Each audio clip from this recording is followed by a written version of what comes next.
Hello everyone, welcome to Tamil aspects club. So நம்ம SSC exams எல்லாமே line அப்பில் இருக்குது. இப்போ நீங்கள் செலெக்ஷன் போஸ்ட் எழுத போகிறீங்க, அடுத்து சிஜிஎல். ஸோ இந்த எக்ஸாம் எல்லாத்துலேயும் ஒரு கேண்டிடேட் ஒரு எக்ஸாம் ஹால்குள்ளே போயிட்டு வெளியே வரும்போதுக்குள்ளே என்னென்ன மாதிரி விஷயங்களும் அவங்க ஃபாலோ பண்ணணும், அந்த ஹாலுக்கு என்ன எடுத்துகிட்டு போகணும், என்ன எடுத்துகிட்டு போகக்கூடாது, இந்த மாதிரி சொல்லிட்டு ரூல்ஸ் அண்ட் ரெகுலேஷன்ஸ் அப்படின்றது கொடுத்துருக்காங்க. ஒரு 35 ரூல்ஸ் அண்ட் ரெகுலேஷன்ஸ் அவங்க ஸ்பெசிஃபை பண்ணி ஒரு நோட்டீஸ் ஒன்று ரிலீஸ் பண்ணியிருக்காங்க. ஸோ இந்த நோட்டீஸில் இருக்கக்கூடிய இந்த 35 ரூல்ஸை நம்ம டீட்டெயிலாக பார்ப்போம். பட் இது ரொம்ப எக்ஸ்டென்சிவாக இருக்கனால இதை நாங்கள் சிம்பிளிஃபை பண்ணி பாயிண்ட்ஸாக எடுத்துகிட்டு வந்திருக்கோம். ஸோ நம்ம அதை டிஸ்கஸ் பண்ணலாம். ஓகே, இப்போ நீங்கள் மஸ்ட் கேரி ஐட்டம்ஸ், நீங்கள் என்னெல்லாம் எடுத்துகிட்டு போகணும், கண்டிப்பாக எடுத்துகிட்டு போய் ஆகணும் அப்படின்றதுல ஃபர்ஸ்ட் அவங்க என்ன சொல்லியிருக்காங்கன்னா, உங்களோட அட்மிட் கார்டு நீங்கள் எடுத்துகிட்டு போகணும். ஸோ அது வந்து பிரிண்ட் பண்ணி கரெக்டாக ரெடியாக வச்சுக்கோங்க. அன்னைக்கு டேட்டில் நீங்கள் பிரிண்ட் எடுத்துகிட்டு போகணுன்னு பார்க்காதீங்க, அது என்றைக்குமே பிரச்சனையாக தான் முடியும். ஸோ முன்னாடியே இதை பிரிண்ட் எடுத்து வைக்கிறது பெட்டர். ஸோ அட்மிட் கார்டு கண்டிப்பாக வேணும். அந்த அட்மிட் கார்டு வந்து நீங்கள் எடுத்துகிட்டு போகலன்னா அது வந்து உங்கள் கேண்டிடேச்சரை பாதிக்கும். அடுத்து ஒரிஜினல் வேலிட் ஃபோட்டோ ஐடி ஒன்று வேணும். ஸோ ஒரிஜினல் ஃபோட்டோ ஐடின்றதுக்கு அவங்க லிஸ்ட்டு கொடுத்துருக்காங்க, எதெல்லாம் வேலிடுன்னு சொல்லிட்டு பாஸ்போர்ட், ஆதார் கார்டுன்னு சொல்லிட்டு இங்கே ஒரு லிஸ்ட்டு கொடுத்துருக்காங்க. இந்த லிஸ்ட்டில் கொடுத்துருக்கக்கூடிய இந்த ஐடியை நீங்கள் எடுத்துகிட்டு போகணும். ரொம்ப முக்கியம், இது எல்லாமே ஒரிஜினலாக இருக்கணும். ஓகேவா? ஸோ இது எல்லாமே ஒரிஜினலாக இருக்கணும் அப்படின்னு அவங்க சொல்லியிருக்காங்க.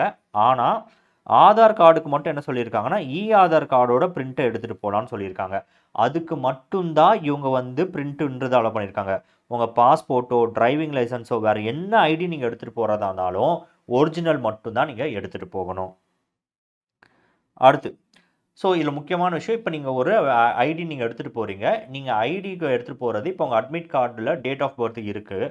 இந்த டேட் ஆஃப் பர்த்தும் நீங்கள் எடுத்துகிட்டு போகிற ஐடியும் ஒரே டேட் ஆஃப் பர்த்தாக தான் இருக்கணும். ரெண்டுத்துலேயும் கொடுத்துருக்கக்கூடிய டேட் ஆஃப் பர்த்து கண்டிப்பாக மேட்ச் ஆகணும். அப்படி மேட்ச் ஆகாத பட்சத்தில், ஓகேவா, மேக்ஸிமம் மேட்ச் தான் ஆகிடும். சப்போஸ் மேட்ச் ஆகாத பட்சத்தில் நீங்கள் அடிஷ்னல் சர்டிஃபிகேட்ஸ் எடுத்துகிட்டு போகிற மாதிரி இருக்கும். உங்கள் 10th மார்க் ஷீட்டோ, பர்த் சர்டிஃபிகேட்டோ, இந்த மாதிரி அடிஷ்னலாக எடுத்துகிட்டு போயிட்டு இதுதான் என்னோட ஒரிஜினல் டேட் ஆஃப் பர்த் அப்படின்னு சொல்லிட்டு காட்டுற மாதிரி இருக்கணும். அப்படி மிஸ்மேட்ச் ஆயிடுச்சு, இன்னமும் உங்களுக்கு வந்து அது வந்து மிஸ்மேட்சில் தான் இருக்குன்னா நீங்கள் அந்த எக்ஸாம் எழுத முடியாது. எக்ஸாமுக்குள்ளே உங்களுக்கு என்ட்ரி கிடையாது. ஸோ உங்களுக்கு 10th மார்க் ஷீட், 10ஆம் வகுப்பு மதிப்பெண் பட்டியலோ இல்லை பிறப்பு சான்றிதழோ, அவங்க பர்த் சர்டிஃபிகேட்டோ, நீங்கள் வந்து ரெண்டுத்தில் ஏதாவது ஒன்று எடுத்துகிட்டு போய் தான் இருக்கணும். கூடுதலாக அது எடுத்துகிட்டு போய், கூடுதலாக ரெண்டுமே எடுத்துகிட்டு போயிருக்கணும். ரெண்டுமே எடுத்துகிட்டு போயிருக்கணும். ரெண்டுமே எடுத்துகிட்டு போயிட்டு அந்த டேட் ஆஃப் பர்த் வந்து கன்ஃபார்ம் பண்ண அப்புறம் தான் அவங்க உள்ளே விடுவாங்க, இல்லைனா என்ட்ரி கிடையாது. அடுத்து ஃபோட்டோகிராஃப் அண்ட் பயோமெட்ரிக் ரிக்வயர்மெண்ட்ஸ். இப்போ நீங்கள் அந்த எக்ஸாம் ஹால்குள்ளே போகிறீங்கன்னா உங்களை மல்டிபிள் டைம்ஸ் வந்து அவங்க ஃபோட்டோ எடுக்கிறதுக்கான சான்சஸ் இருக்குது. ஆனால் 2 இடம் அவங்க கன்ஃபார்மாக சொல்லிட்டாங்க. ஒன்று, live photo at the entry during exam வியா வெப்கேம். ஸோ ஃபஸ்ட்டு வந்து நீங்கள் என்ட்ரு ஆகும்போது ஒரு லைவ் ஃபோட்டோ எடுப்பாங்க. அதே மாதிரி எக்ஸாம் நடக்கும்போதும் வெப்கேம் வழியாக, இப்போ நீங்கள் எடுக்கிற எக்ஸாம்ஸில் வெப்கேம் இருக்கும். அந்த வெப்கேம் மல்டிபிள் டைம்ஸ் வந்து உங்களோட ஃபோட்டோஸ் எடுக்கும். ஏன்னா லாஸ்ட் டைம் பார்த்தீங்கன்னா இம்போஸ்டர்ஸ் நிறைய பேர் இருந்தாங்க, ஆள் மாறாட்டம் பண்ணிட்டு இருந்தாங்க. இப்போ என்ன பண்ணுவாங்கன்னா, அது வெப்கேமில் நடந்துட்டு இருக்கும்போதே ப்ராசஸில் அது மல்டிபிள் டைம்ஸ் எடுக்கும்னு சொல்லியிருக்காங்க. ஸோ அந்த லைவ் ஃபோட்டோ என்ட்ரி ஆகும்போது எடுக்கும், அது மாதிரி எக்ஸாம் நடக்கும்போதும் இருக்கும். Final photo at the end of exam, exam முடிச்சுட்டு போகும்போதும் ஒரு ஃபைனல் ஃபோட்டோ ஒன்று எடுப்பாங்க.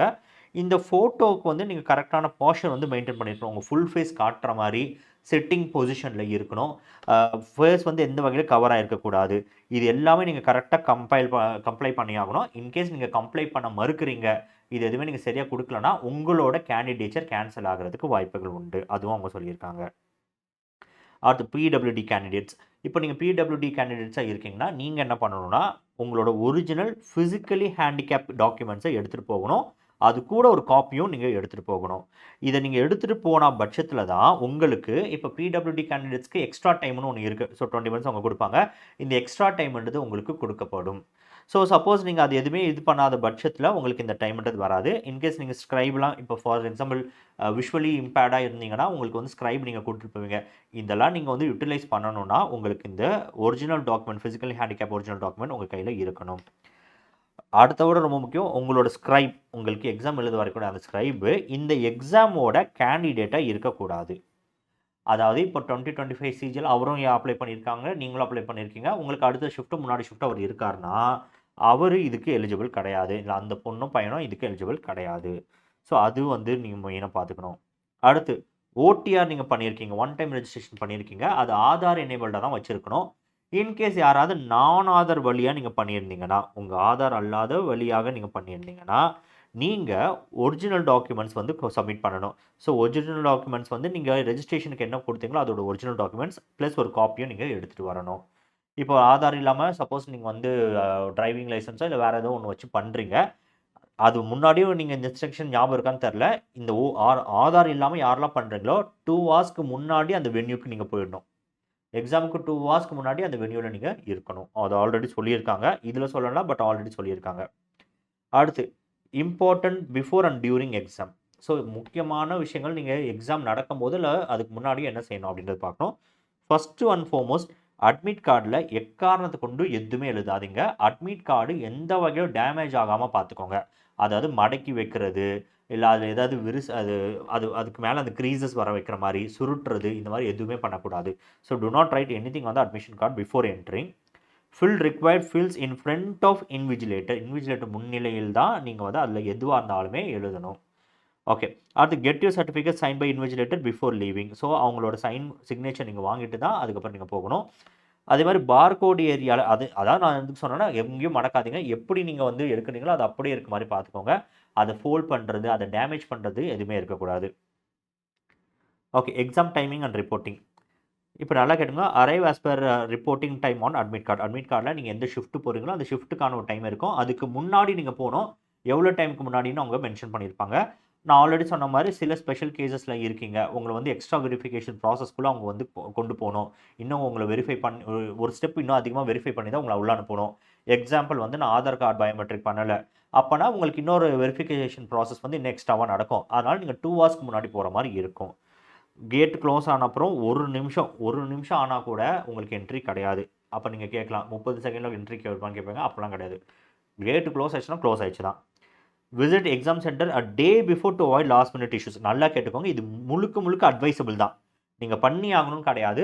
இன்கேஸ் நீங்கள் இப்போ தான் எக்ஸாம் எழுத போகிறீங்க, எக்ஸாம் சென்டர் எங்கே இருக்குன்றது அட்ரஸை பார்த்தா தெரியுது, கூகுள் மேப்பில் தெரியுது. பட் ஒரு தடவை சும்மா போய் பார்த்துக்கிட்டேன்னா எனக்கு வரதுக்கு கன்வீனியண்ட்டாக இருக்குன்னா ஒரு நாளுக்கு முன்னாடி வந்து அந்த இடத்த பார்த்துக்கிட்டு போகிறது ஓகே. எக்ஸாம் ஹால்குள்ளெல்லாம் போகக்கூடாது. நீங்கள் போய் இந்த இடத்துல தான் இது இருக்குது அப்படின்னு சொல்லி பார்த்துக்கலாம்னு சொல்லிட்டு அட்வைசபிள் தான் சொல்லியிருக்காங்க. இது பியூர்லி அட்வைசபிள். ஓகேவா? So once you leave the lab without permission you can't re-enter. நல்லா கேட்டுக்கோங்க. 1 hour உங்களுக்கு வந்து எக்ஸாம் நடக்குதுன்னா இந்த 1 hour ஃபுல்லாகவே நீங்கள் அந்த எக்ஸாம் ஹால்குள்ளே தான் இருக்கணும். எக்காரணத்தை கொண்டும் நான் எக்ஸாம் முடிச்சுட்டா நான் வெளியே போகிறேன்னு பண்ணக்கூடாது. அதே மாதிரி இன்விஜிலேட்டர் கிட்ட சொல்லாமல் நான் பாட்டுக்கு வெளியே வந்துட்டேன்னா அத்தோடு முடிஞ்சது. அந்த எக்ஸாமில் உங்களுக்கு கேண்டிடேச்சர் காலி. அதை விட இன்னொரு முக்கியம், எனக்கு வந்து பயோ பிரேக் வந்து நான் போகலாமா, எனக்கு வந்து சும்மா ஒரு பிரேக் வேணும், நான் ரெஸ்ட் ரூம் யூஸ் பண்ணணும், எனக்கு அந்த பயோ பிரேக் நான் எடுத்துக்கலாமான்னு கேட்டிங்கன்னா 2 ஹவர்ஸ்க்கு கம்மியாக இருக்கக்கூடிய எந்த ஒரு எக்ஸாம்ஸ்க்கும் பயோ பிரேக் கிடையாது. 1. 2வது, இல்லை நான் பயோ பிரேக் எடுத்து தான் ஆகணும்னு நினச்சிங்கன்னா அவங்க இன்விஜிலேட்டர் கிட்ட கேட்டுட்டு உங்கள் பயோமெட்ரிக்ஸை என்ட்ரு பண்ணிவிட்டு நீங்கள் ரெஸ்ட் ரூம் போயிட்டு திருப்பி வரும்போது என்ட்ரு பண்ணிவிட்டு உள்ளே வரலான்னு சொல்லியிருக்காங்க அதில். ஸோ பட் என்ன கேட்டால் பெட்டர் வந்து இந்த மாதிரி விஷயங்களை வந்து நம்ம பண்ண வேணாம். தேவையில்லாமல் நம்ம மேலே சஸ்பிஷன் வர ஆரம்பிக்கும். ஸோ அதனால் பயோ பிரேக்ன்றது உங்களுக்கு ஒன்றும் கிடையாது. அடுத்து என்னெல்லாம் உங்களுக்கு ப்ராஹிபிட் பண்ணியிருக்காங்க? மேக்ஸிமம் எல்லாமே ப்ராஹிபிட் பண்ணிட்டாங்க. கையில் வந்து உங்களுக்கு எலக்ட்ரானிக் ஐட்டம்ஸ் எதுவுமே இருக்கக்கூடாது. ஸ்மார்ட் வாட்ச், மொபைலு, ப்ளூடூத் எதுவுமே உங்களுக்கு வந்து எலக்ட்ரானிக் ஐட்டம்ஸ் இருக்கக்கூடாது. அதுமாதிரி புக்ஸு, சிட்ஸு, பென்ஸு. ஸோ ஏன்னா ரஃப் பேப்பர் அண்ட் பென்ன்றது அவங்க ப்ரொவைட் பண்ணிடுவாங்க. நீங்கள் எதுவுமே கொண்டு வர தேவையில்ல. ஜுவல்லரியில் இயரிங், நோஸ் பென்ஸு, ஜுவல்லரி எதுவுமே போடாமல் வாங்க. அதுமாதிரி no bags are allowed inside. எந்த ஒரு பேக்கும் உங்களுக்கு உள்ளே அலோவ் பண்ண மாட்டாங்க. 2வது அதில் ஏதாவது வேல்யூபிள்ஸ் கொண்டு வரீங்கன்னா அது முழுக்க உங்களோட பொறுப்பு. இது வந்து நான் இங்கே வச்சுட்டு போனால் இவங்களோட பொறுப்பில் விட்டுட்டு போனால் யாரோ எடுத்துட்டாங்கன்னு நீங்கள் சொல்ல முடியாது. மேக்ஸிமம் அவ்வளோ பொருள் எடுத்துகிட்டு போக பார்க்காதீங்க. இன்கேஸ் உங்கள் பேரண்ட்ஸ் கூட தான் நீங்கள் போகிறீங்க அப்படின்னா பேரண்ட்ஸ் கிட்ட அந்த வேல்யூபிள்ஸை கொடுத்துட்டு போகிறது நல்லது. இப்போ என்னெல்லாம் அலோவ் பண்ணுறாங்கன்னா வாட்டர் பாட்டில் அலோவ் பண்ணுறாங்க கரெக்டாக. ஆனால் வாட்டர் பாட்டில் வந்து டிரான்ஸ்பரண்ட்டாக இருக்கணும். அப்போது கிளாஸ்லேயோ இல்லை பிளாஸ்டிக்கில் எடுத்துகிட்டு போகிறதுனால பிளாஸ்டிக் வந்து நல்லா டிரான்ஸ்பரண்ட்டாக இருக்கிறத நீங்கள் எடுத்துகிட்டு போகலாம். பென் அண்ட் ரஃப் பேப்பர் வந்து லேப்லேயே ப்ரொவைட் பண்ணிடுவாங்க. அப்போ அது நமக்கு தேவையில்லை. ஸோ ஆன்ஸ்க்ரீன் டிஜிட்டல் டைமர் வந்து அவைலபிளாக இருக்கும். ஓகேவா? நீங்கள் வந்து டைம் பார்க்கணுமே அப்படின்னு சொன்னோன்னா ஆல்ரெடி இது கம்ப்யூட்டர்லேயே ஸ்க்ரீனில் உங்களுக்கு அவைலபிளாக இருக்கும். Okay. So behaviour and security. Do not talk to other candidates during exam நடக்கும்போது அதர் கேண்டிடேட்ஸோட பேசக்கூடாது. அண்டர்கோ ஃப்ரிஸ்கிங்னா இப்போ நீங்கள் உள்ளே என்டர் ஆகும்போது உங்களை செக் பண்ணுவாங்க. ஃபிசிக்கலாக உங்கள் மேலே கை வச்சு உங்கள் பாக்கெட் செக் பண்ணுவாங்க. உங்கள் ஷர்ட்ஸில் டேப் பண்ணி பார்ப்பாங்க. நீங்கள் வேறு ஏதாவது உள்ளே வந்து போட்டிருக்கீங்களா வச்சுருக்கீங்களா டேப் பண்ணி பார்ப்பாங்க. ஸோ அது வந்து ஃபிசிக்கலாகவும் பண்ணுவாங்க. அதே நேரத்தில் மெட்டல் டிடெக்டர்ஸை வச்சும் பண்ணுவாங்க. பாடியை டேப் பண்ணியோ இல்லை மெட்டல் டிடெக்டரை வச்சு அவங்க அது பண்ணுவாங்க. ஸோ அதுக்கு வந்து நீங்கள் உங்களை உட்படுத்தி தான் ஆகணும். Follow exam staff instructions strictly. So exam staffs கொடுக்கக்கூடிய இன்ஸ்ட்ரக்ஷன்ஸை நீங்கள் தெளிவாக ஃபாலோ பண்ணணும். லெஃப்ட் தம் இம்ப்ரெஷனை நீங்கள் நல்லா தெரியும்படி வைக்கணும். ஹேண்ட் ரைட்டிங் சாம்பிள், லெஃப்ட் தம் இம்ப்ரெஷன், சிக்னேச்சர் இது எல்லாமே முடிஞ்ச அளவுக்கு தெளிவாக வைக்கிறது நல்லது. சிசிடிவி சர்வேலன்ஸ் அந்த என்டையர் எக்ஸாம் த்ரூ அவுட்டாக இருக்கும். ஸோ அதனால் நீங்கள் என்ன மாதிரியான ஆக்டிவிட்டீஸ் பண்ணாலும் அது ரெக்கார்டடாக இருக்கும். ஓகே, அடுத்து மல்டிபிள் அப்பியரன்சஸ். ஸோ அஃப்கோர்ஸ் ஒரு கேண்டிடேட் வந்து ஒரு எக்ஸாமுக்கு ஒன்ஸ் தான் அப்பியர் ஆகணும். நீங்கள் மல்டிபிள் அப்ளிகேஷன்ஸ் போட்டு அப்படிலாம் போனீங்கன்னா உங்கள் கேண்டிடேச்சர் வந்து போயிடும். அதுக்கு மேலே ஆக்ஷன் எடுப்பாங்க. இதுக்கு என் தண்டனை என்னன்னு சொல்லிட்டு ஆல்ரெடி நம்ம ஒரு வீடியோ போட்டிருந்தோம். என்ன மாதிரி தப்புக்கு என்ன மாதிரிலாம் எத்தனை வருஷம் வந்து உங்களுக்கு எக்ஸாம் வந்து பார் பண்ணுவாங்க அது மாதிரி சொல்லிட்டு போட்டிருந்தோம். அதை ஒரு தடவை பார்த்துக்கோங்க. Candidature is purely provisional ensure eligibility. அதாவது கேண்டிடேட்ஸ் இஸ் பியூர்லி ப்ரொவிஷனல். இந்த எக்ஸாம் வந்துட்டு போகிற வரைக்கும் தான் நீங்கள் கேண்டிடேட்டாக கன்சிடர் பண்ணுவாங்க. அந்த எக்ஸாமுக்கு நீங்கள் எலிஜிபிலிட்டி ரிக்குவயர்மெண்ட்ஸ் நீங்கள் மீட் பண்ணால் மட்டும்தான் உங்கள் கேண்டிடேச்சர்ன்றது ஃபுல்ஃபில்டாக இருக்கும். சப்போஸ் நீங்கள் ப்ரொவைட் பண்ணக்கூடிய டாக்குமெண்ட்ஸ்லேருந்து ஏதாவது மிஸ்மேட்ச் ஆகுதுன்னா உங்கள் கேண்டிடேச்சரை தூக்கிடுவாங்க. ஸோ நீங்கள் இப்போ ரெஸ்ட்ரிக்டட் ஐட்டம்ஸை வந்து நீங்கள் வந்து யூஸ் பண்ணிங்கன்னா அகைன் இது எல்லாமே உங்களுக்கு இருக்குது. கேண்டிடேச்சரை கேன்சல் பண்ணிடுவாங்க. லீகல் அண்ட் கிரிமினல் ஆக்ஷன்ஸ் எடுக்கப்படலாம். அதே மாதிரி ஃபியூச்சர் எக்ஸாம்ஸில் நீங்கள் பார் ஆகிடுவீங்க. சர்டன் இயர்ஸ்க்கு பார் ஆக சான்சஸ் இருக்குது. இல்லை ஒரேடியே எக்ஸாம்லேருந்து தூக்கிடுவாங்க. ரெண்டாவது குடித்த நிலைமையில் போகக்கூடாது நம்புகிறேன். ஸோ என்ட்ரி வந்து டினை பண்ணிடுவாங்க. நீங்கள் வந்து ட்ரங்காக இருக்கக்கூடாது. Any attempt to disturb the exam. So exam நடக்கிறத வந்து தடுக்கிற வகையில். ஃபார் எக்ஸாம்பிள் இப்போ உங்களுக்கு வந்து அங்கே அதில் பிரச்சனை இருந்திருக்கும். கீபோர்டு ஒர்க் ஆகாது, மவுஸ் ஒர்க் ஆகாது. அது உங்களுக்கான பிரச்சனை. அஃப்கோர்ஸ் அதை அவங்க அட்ரஸ் பண்ணி தான் ஆகணும். ஆனால் அதுக்காக நீங்கள் எக்ஸாம் நிறுத்துகிற வகையில் ஏதாவது பண்ணிங்கன்னா அதுவும் உங்கள் மேலே ஒரு லீகல் ஆக்ஷன் எடுக்கிறதுக்கான காரணமாக வந்து அமைஞ்சிரும். So cancellation and legal action உங்கள் மேலே எடுத்துருவாங்க. அதே மாதிரி no exam for disruptions caused by candidates. அதாவது இப்போ எக்ஸாம் ஆரம்பிச்சிச்சு. இப்போ ஏதோ ஒரு கேண்டிடேட் வந்து நைன் தொலை பண்ணிகிட்டு இருக்காப்புல. அதனால மற்ற எல்லாருக்கும் டைம் பாதிக்குதுன்னா இப்போ இந்த பர்சனால் தானே எங்களுக்குலாம் டைம் பாதிச்சுது. அப்போ எங்களுக்கு வந்து கொஞ்சம் எக்ஸ்ட்ரா டைம் வேணும். இல்லை எங்களை எக்ஸாமுக்கு கன்சிடர் பண்ணுங்கன்னா இது எதுவுமே அவங்க ஏற்றுக்க மாட்டாங்க. ஸோ அதை வந்து அவங்க தெளிவாக சொல்லியிருக்காங்க. அடுத்து டெக்னிக்கல் கிளிச்சஸ் இருக்குது. இப்போ நம்ம ஆல்ரெடி ஃபேஸ் பண்ணுறதா எனக்கு கீபோர்டு வந்து ஒர்க் ஆக மாட்டேங்குது, மவுஸ் வந்து சரியாக ஒர்க் ஆக மாட்டேங்குது. அப்படி in case of server issues or technical disruptions first and foremost பேஷண்ட்டாக வெயிட் பண்ணணும். ஏன்னா இன்ஸ்ட்ரக்ஷன்ஸ் அவங்க கொடுக்கும்போதே சொல்லிடுவாங்க என்னென்ன பண்ணணும்னு சொல்லிட்டு. Time will be restored not lost. அதாவது இப்போ இந்த டெக்னிக்கல் கிளிச்சஸ்னால சப்போஸ் நீங்கள் உங்களுக்கு ஒரு 2 நிமிஷம் டைம் அப்படி போகுது, சர்வர் டவுனாக இருக்குது, அந்த சர்வர் வந்து சரியாக லோட் ஆக மாட்டேங்குது, இந்த மாதிரி பிரச்சனை இருந்துச்சுன்னா உங்கள் டைம் வந்து அது ரிஸ்டோர் பண்ணிவிடும். டைம் வந்து லாஸ்ட் ஆகாது. அது வரைக்கும் அவங்க கேரண்டி பண்ணியிருக்காங்க. ஸ்டாஃப் இன்ஸ்ட்ரக்ஷன்ஸை வந்து நீங்கள் வந்து ஃபாலோ பண்ணணும். அந்த கமிஷன் எடுக்கிற டெசிஷன் தான் ஃபைனல். இப்போ நீங்கள் வந்து கீபோர்டு ஒர்க்காங்களா இன்விஜிலேட்டர் கிட்ட சொல்கிறீங்க. அப்போ அங்கே இருக்கக்கூடிய அந்த சூப்பர்வைசர்ஸ்லேருந்து யாராக இருந்தாலும் அந்த இடத்துல அவங்க என்ன டிசைட் பண்ணுறாங்களோ அதுதான் ஃபைனல். ஸோ அதுக்கான ஆல்டர்னேட்டிவ் அவங்க கொடுத்துருவாங்க. Okay, help and reporting. Suppose நீங்கள் அந்த எக்ஸாம் ஹாலில் ஏதாவது இரெகுலாரிட்டிஸை வந்து நீங்கள் ஃபேஸ் பண்ணுறீங்க அப்படின்னா நீங்கள் கன்சர்ன் எஸ்எஸ்சி ரீஜனல் ஆஃபீஸ், இப்போ நம்ம சதர்ன் ரீஜன் எழுதுறோம், அப்போ சதர்ன் ரீஜனோட ஆஃபீஸ்க்கு நம்ம வந்து இது இன்டிமேட் பண்ணலாம்.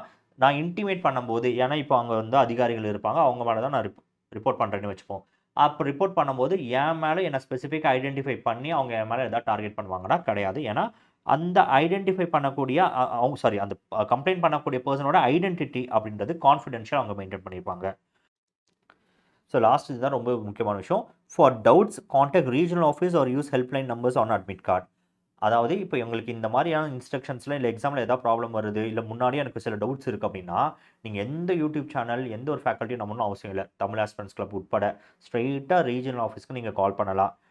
நாட்டாம டு மீ இல்லை மீ டு நாட்டாம அந்த மாதிரி தான். ஸோ வேறு யாரையுமே நம்பாமல் அவங்களுக்கே கால் பண்ணி நீங்கள் எல்லாத்தையுமே கிளாரிஃபை பண்ணிக்கலாம். ஓகேவா? அவ்வளோதான். ஸோ இதுதான் நம்ம கொடுக்க வேண்டிய இன்ஸ்ட்ரக்ஷன்ஸ். ஸோ இந்த இன்ஸ்ட்ரக்ஷன்ஸ்க்கான பிடிஎஃப் நாங்கள் வந்து டெலிகிராம் சேனலில் நாங்கள் வந்து ஷேர் பண்ணிடுறோம். நீங்கள் ஒரு தடவை கோ த்ரூ பண்ணிக்கலாம். உங்களுக்கு ஏதாவது டவுட்ஸ் இருந்தால் நீங்கள் போடுங்க. ஃபர்தர் டவுட்ஸ் இருக்கும்போது நான் சொன்ன மாதிரி நீங்கள் எஸ்எஸ்சி ஆஃபீஸே நீங்கள் காண்டாக்ட் பண்ணிக்கலாம். சதர்ன் ரீஜனிங் ஆஃபீஸை காண்டாக்ட் பண்ணிக்கலாம். அதோட ஃபோன் நம்பர்ஸ் அந்த மற்ற டீட்டெயில்ஸ் எல்லாமே நாங்கள் வந்து டிஸ்கிரிப்ஷன்லையும் எங்களோட டெலிகிராம் சேனலில் நாங்கள் ப்ரொவைட் பண்ணுறோம். தேங்க்யூ.